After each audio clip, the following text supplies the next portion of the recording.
रुके हाँ। नमस्कार दोस्तों, आज मैं हूँ करियप्पा गेट के पास में जो जीटीएफ बनाया गया है प्रयागराज में, जो जीटीएफ की टीमें जहाँ पे रहती हैं। और किस तरीके से जीटीएफ का मतलब गंगा टास्क फोर्स है। हम सौभाग्यशाली हैं कि हमारे प्रयागराज में भी जीटीएफ है, और प्रयागराज के अलावा वाराणसी और कानपुर में जीटीएफ का गठन किया गया है। आज हम हैं जीटीएफ के कैंपस में, हम कैंपस विजिट के लिए आए हैं।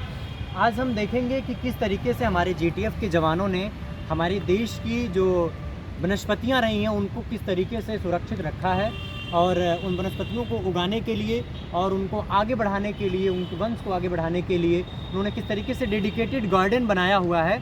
हम एक एक करके देखेंगे कि कौन कौन से पौधे इन वनस्पतियों में हैं। सबसे पहले हम देखते हैं इधर, तो हमें दिखाई पड़ता है हर्बल नर्सरी प्रोजेक्ट साइट। यहाँ पे हर्बल नर्सरी के सारे पौधे लगाए गए हैं। हम एक एक करके सबके बारे में डिस्कस करेंगे, देखेंगे आज हम।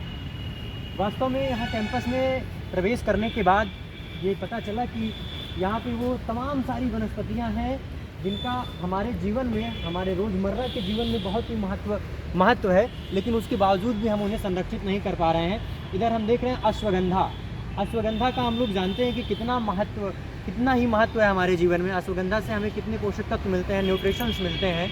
अश्वगंधा कभी कभी डॉक्टर्स भी रिकमेंड करते हैं, अच्छे डॉक्टर्स। और जो कि ये सारी चीज़ें हमारे आयुर्वेद की, हमारे इतिहास में, प्राचीन काल में इन सब का एक अलग ही महत्व था। इन जड़ी बूटियों के माध्यम से बड़े बड़े रोग ठीक कर दिए जाते थे।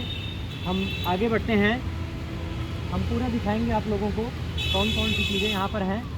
ये देखिए सिमशिशिर तुलसी करके है ये पौधा, तुलसी जी का।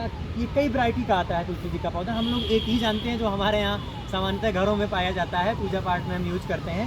लेकिन आज हम देखेंगे कितने तरीके की तुलसी जी पाई जाती हैं, तुलसी का पौधा कितने तरीक़ों का होता है।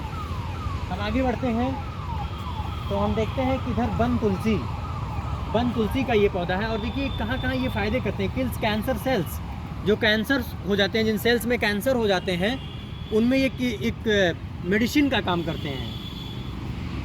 आगे बढ़ते हैं हम। ये सारे पौधे वही हैं जो भी हमने आपको दिखाया तुलसी जी का। ये है कपूर तुलसी। आप देख रहे होंगे जो आपको कुछ सूखे सूखे दिख रहे होंगे, जैसे आजकल जो कपूर की छोटी टिकिया की तरह कपूर आने लगे हैं, कुछ उस टाइप में है, लेकिन ये बहुत छोटे छोटे दाने हैं उनके। ये कपूर तुलसी के हैं। आगे बढ़ते हैं हम तो हम देखते हैं कि ये है श्यामा तुलसी।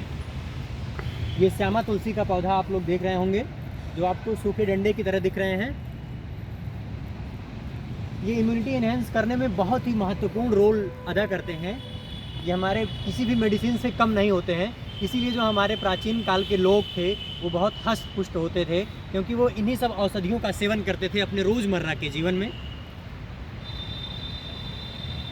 हम आगे बढ़ते हैं।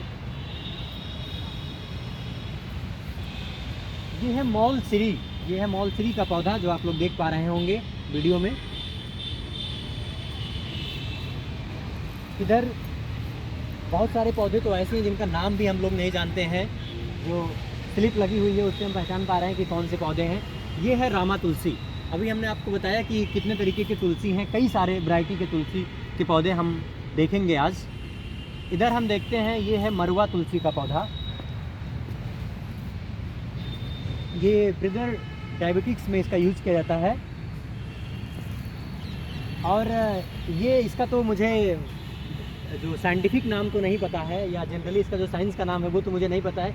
लेकिन आप लोग अगर रिलेट कर पा रहे हो, अगर आप लोग कुछ याद कर पा रहे हो, तो ये हमारे यहाँ घरों में जरकुश के नाम से जाना जाता था, और जिसकी पत्तियों को हम चाय में डालते हैं और उसका यूज करते हैं। बहुत ही स्वादिष्ट चाय बनता है, और उससे गले वले में जो दिक्कत होती है वो भी ठीक हो जाती है। देखिए इसका जो नाम लिखा हुआ है वो है नोबू घास। इसको हम लेमन ग्रास बोलते हैं, और इसका यूज़ हम चाय में करते हैं। बचपन से हम लोग, हमारे घरों पे तो ये था, तो हम इसका यूज किए हैं, इसलिए मुझे अच्छे से याद है।